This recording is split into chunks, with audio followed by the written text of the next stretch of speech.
avance. Donc en fait, le but, c'est de vous présenter une étude qu'on a menée il y a à peu près un an de cela. On a interrogé en fait 1000 Français et on leur a demandé en fait pourquoi ils étaient fidèles ou infidèles à leur assureur ou à leur mutuelle. Donc vous allez voir, il y a quelques enseignements assez intéressants. Alors, tout d'abord, je m'appelle Frédéric Canavet, je travaille chez Eloquent, on est éditeur de solutions de centres de contact et d'enquête de satisfaction. Et dans le cadre en fait, des études qu'on mène pour connaître un petit peu le marché de la relation client, on interroge régulièrement des Français dans différents secteurs d'activité. Là, c'était les mutuelles assurances. On l'a fait également dans le domaine transport logistique. Et ça, on aura une étude qu'on va sortir dans 15 jours là-dessus, sur ce sujet-là, avec donc encore une fois des Français qui donnent leur avis.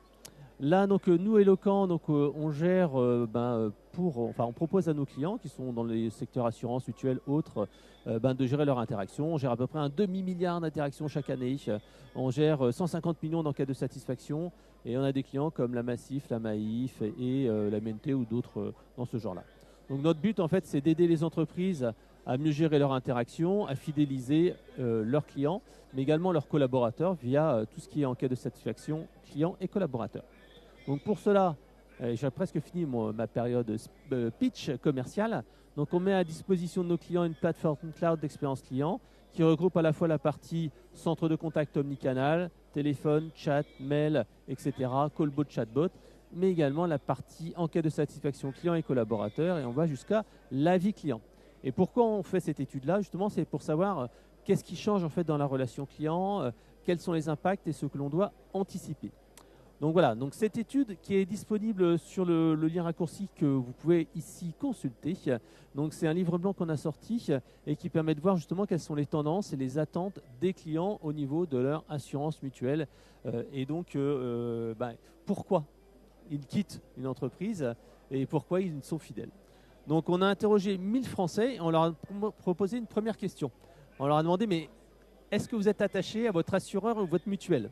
Et donc, en fait, si on leur dit, voilà, pour votre assureur de type habitation, grosso modo, ce qu'on voit, c'est qu'il y a 56% des gens qui disent, je suis plutôt attaché. Donc, soit je suis très attaché, soit je suis plutôt attaché. Donc, c'est comme plutôt une bonne nouvelle.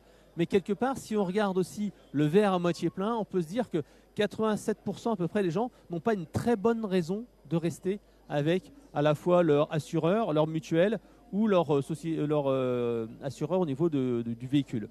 Donc on est à peu près sur les mêmes taux. Donc assureur habitation un petit peu plus élevé que la partie assureur moto. Mais là, donc c'est quand même un chiffre intéressant parce que ça montre bien que l'attachement, il y en a, mais pas forcément beaucoup. Et on va pouvoir un peu faire un petit focus. Et là, en fait, on peut se dire, est-ce que ça a un impact sur les jeunes ou pas? Et là, ce qu'on peut se rendre compte, c'est que les jeunes qui sont encore sous l'assurance de leurs parents, grosso modo, eux, ils ne sont pas très fidèles. On voit bien que les 18-24, voilà, 36% par rapport à 56%. Donc je suis plutôt attaché à ma société d'assurance ou de mutuelle. C'est quand même beaucoup plus inférieur. Pourquoi? Parce que ils n'ont pas encore ce relationnel, ils n'ont pas eu cet attachement, ils n'ont pas eu de dégâts, ils n'ont pas eu de sinistres, ils n'ont pas eu de problème particulier. Si après on s'adresse à une population qui est juste un peu au-dessus, les actifs, jeunes actifs, 25-34 ans, qui est quand même une cible importante, on voit bien que ces personnes-là aussi ont un taux d'attachement qui est inférieur à la moyenne. Par contre, si on voit les personnes âgées, ce montant-là augmente. Pourquoi? Parce qu'ils ont eu des problèmes, parce qu'ils ont des sinistres, et c'est là qu'ils ont pu percevoir le vrai intérêt de leur assureur de leur mutuelle. Alors qu'est-ce qu'on peut en tirer comme conséquence? C'est que là, si vous voulez fidéliser vos assurés et les personnes qui souscrivent à un contrat de mutuelle, il faut leur prouver l'intérêt de votre prestation en dehors même de cas particuliers. C'est vraiment un enseignement qu'on voit là-dessus. C'est que tant qu'il n'y a pas de problème, de toute façon, ils disent c'est à peu près la même chose, je n'ai pas forcément d'attachement, mais plus en fait j'ai eu des soucis dans la vie, plus j'ai eu du lien, plus ça me permet en fait de me dire oui, c'est utile, oui, j'ai bien fait de faire appel à cette société-là. Donc ça veut dire qu'il faut travailler des moments d'attachement en dehors des problèmes qu'ils auraient pu avoir dans leur contrat. Si après on fait un petit zoom sur la question qui est êtes-vous d'accord ou pas avec chacune des questions suivantes? Vos expériences passées avec votre assureur ont été plutôt bonnes.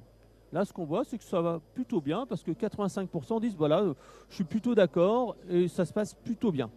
Il n'y a que très peu de gens, 8%, qui disent je suis pas du tout d'accord. Est-ce que vous avez des bonnes relations avec votre assureur? Là, encore une fois, 85% qui disent oui, je suis plutôt en bonne relation avec mon assureur. la partie disponibilité. Là, déjà, on baisse un tout petit peu. On voit bien en fait que oui, les gens sont tout à fait d'accord, mais il y a une petite part qui disent ben voilà 13%, ben, finalement je suis plutôt pas d'accord. On verra que si on fait un petit zoom, là encore une fois, c'est plutôt les jeunes générations qui s'attendent à avoir plus de disponibilité sur différents canaux. Et c'est pour ça que généralement avec les assureurs et les mutuelles, on met en place des outils tels que WhatsApp, le chat, etc. Des canaux qui sont beaucoup plus digitaux, qui attendent les nouvelles générations. Alors après, l'autre question qui est, est-ce que vous avez envie d'être fidèle à votre assureur? Donc assureur ou mutuelle, hein, bien entendu. Là, en fait, on voit que ça baisse encore un petit peu. Il y a des gens qui sont tout à fait d'accord, 20%, c'est pas tout à fait énorme. Il y en a qui sont plutôt d'accord. Mais si on met en perspective cet effet, est-ce que vous avez envie d'être fidèle à votre assureur? Avec la question, les assureurs proposent tous les mêmes produits, il faut choisir le moins cher. Et on voit bien qu'il y a plein de gens qui se disent, ok, oui, j'ai envie d'être fidèle, mais quelque part, toutes les prestations sont un petit peu pareilles. Et finalement, s'il y a quelqu'un qui me propose quelque chose de moins cher, eh ben, j'aurais raison de le prendre. On fera un focus tout à l'heure sur les jeunes générations, qui ont ou même les personnes âgées, qui ont une vision un petit peu différente. Ça veut dire quoi? Ça veut dire tout simplement que, oui, ils ont envie d'être fidèles, mais vous ne leur donnez pas forcément une raison d'être fidèles. C'est-à-dire qu'ils ne matérialisent pas pourquoi je dois être fidèle à mon assureur ou à ma mutuelle. Donc là, c'est encore allié à la question précédente, c'est comment je fais pour valoriser dans mon contrat le fait que je suis différent, que j'apporte des services, que finalement j'ai quelque chose à apporter en plus. Alors l'autre point, c'est votre assureur trouve toujours un motif pour ne pas indemniser correctement le problème.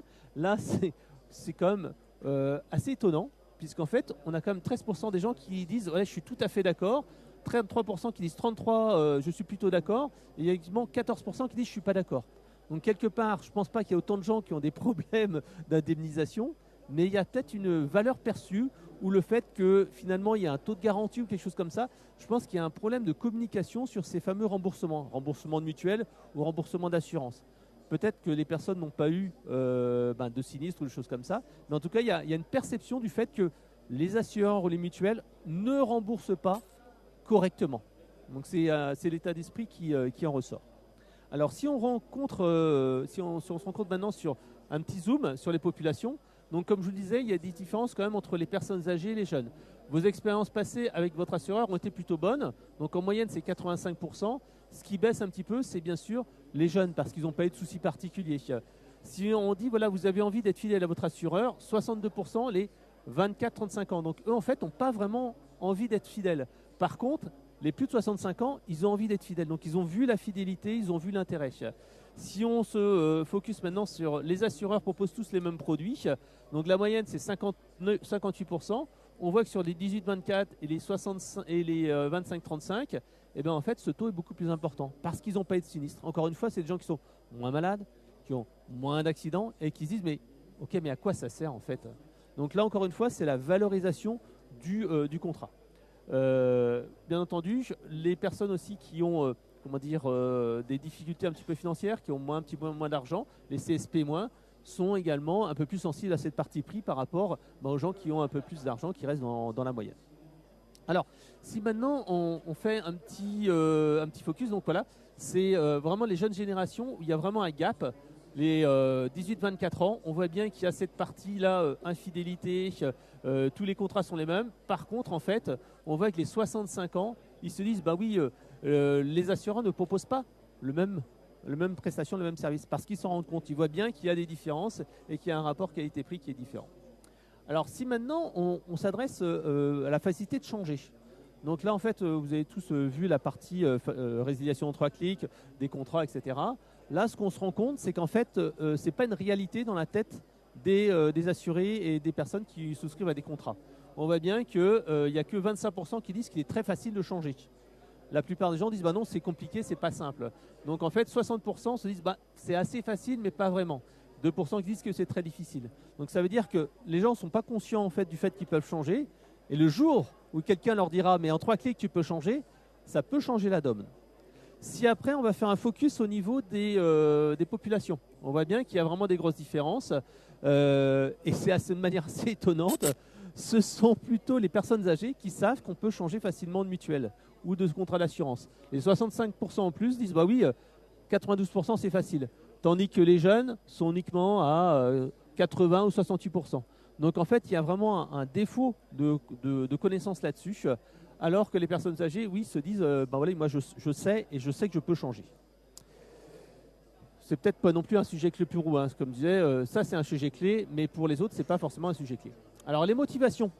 Qu'est-ce qui motiverait en fait une personne à changer? Alors un premier point, c'est les hausses de prix. C'est vrai que c'est quelque chose qui est important, donc justifier quand il y a une hausse de prix, qu'est-ce qui fait qu'on a augmenté mon contrat? C'est quoi? C'est l'inflation, c'est les prestations, c'est les catastrophes naturelles. Donc si vous faites en fait une augmentation, c'est essentiel d'expliquer pourquoi.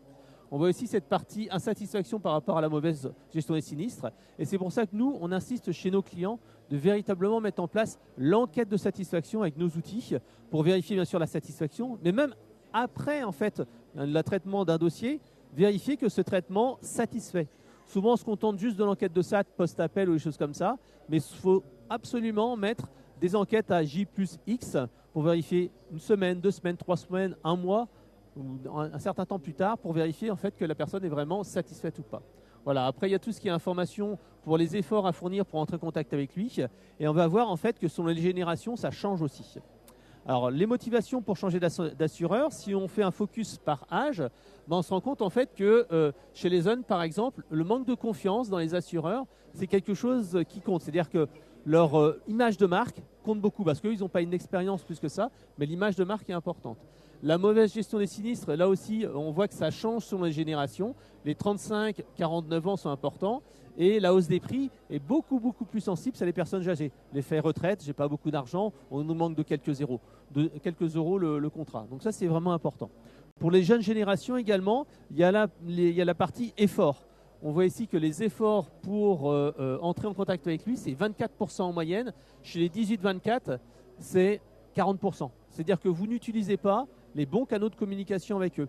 Et nous, on le voit chez les assureurs et les mutuelles, on met de plus en plus du canal de communication type WhatsApp, type réseaux sociaux, type chatbot, etc., parce qu'ils veulent tout de suite, de l'immédiateté. Et ça, pour l'instant, les assureurs et les mutuelles le proposent quand même relativement peu. Alors, si maintenant on fait un petit focus sur les relations avec son assureur. Alors, parmi les questions suivantes, quelles sont qui vous correspondent?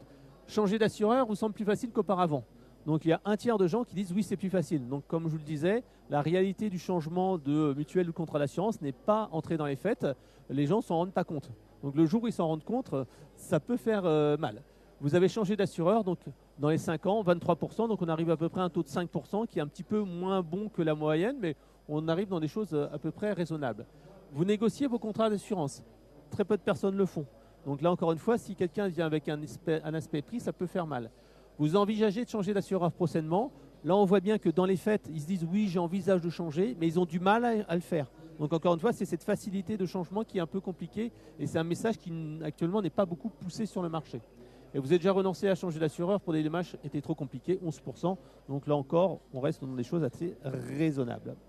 Alors si maintenant on s'adresse à un petit focus par âge, on voit que changer d'assureur, on voit que les 18-24 voient que ce n'est pas simple, ils ne sont pas informés. Les 25-34, pareil. Par contre, encore une fois, les seniors sont bien à l'avance là-dessus. Les jeunes, par contre, sont beaucoup plus enclins à changer d'assurance parce qu'ils ne voient pas trop cet intérêt. Ils disent tous les assureurs sont les mêmes, mutuelles, etc. Moi, je ne suis pas malade, je n'ai pas d'accident, donc j'ai intérêt à changer. Et j'envisage de changer, là encore une fois, les 25-34. Par contre, vous avez renoncé à changer. Là, encore une fois, c'est plutôt les jeunes plus que les personnes âgées parce qu'ils savent qu'ils peuvent le faire. Voilà. Donc ça, c'était cette partie sur la partie interrogation des clients. On a également interrogé des professionnels. Donc on a demandé aux professionnels de la relation client dans le secteur mutuelle assurance de nous dire, qu'est-ce que vous en pensez? Et là, en fait, on leur dit, mais pourquoi un client vous quitte? Parce que de manière assez intéressante, la personne dit, c'est la qualité de service. Sauf qu'en fait, on a vu que le critère numéro 1, c'était le prix. Donc en fait, il y a vraiment un manque de synchronisation entre ce que vous pensez et ce que pensent en fait les clients là-dessus. Donc vous considérez que le prix, c'est moins important, sauf qu'en fait, les clients disent, mais ils sont tous pareils, le prix, c'est vraiment important. L'autre point, qu'est-ce qui fait que ça va améliorer les bonnes pratiques pour améliorer l'expérience client? Donc il n'y a pas beaucoup d'actions sur le prix, mais la proactivité, la satisfaction, le digital, ça, c'est des choses qui sont essentielles et la formation sur la culture client. Si vous voulez voir les bonnes pratiques, vous pourrez les consulter directement sur l'étude. Les priorités d'investissement, là encore une fois, sans vous étonner, ce qui ressort le plus, bien entendu, ça va être l'IA, l'automatisation, le changement de CRM, être plus proche de ses clients et bien sûr avoir de l'omnicanal. Donc le canal vidéo, si on l'a vu que c'était un moyen. Si vous aviez un rêve, qu'est-ce qu'on ferait pour améliorer la relation client? Eh bien en fait, c'est assez simple. C'est travailler sur le SI, les process, les canaux de communication, mettre en place des bots intelligents, la culture client. Tout ça, en fait, c'est des choses qui vont changer. Alors, ce qu'il faut retenir, donc il est 14h15, presque. Donc la fidélité, on voit bien qu'elle se mérite, elle n'est jamais acquise. Il faut travailler sur son réattachement à créer avec vos clients en dehors des interactions. Lors des interactions, lorsqu'il y a un sinistre, utilisez les bons canaux de communication avec un bon dosage digital et physique, puisqu'on voit bien que les personnes âgées sont vraiment en attente d'avoir des personnes au téléphone.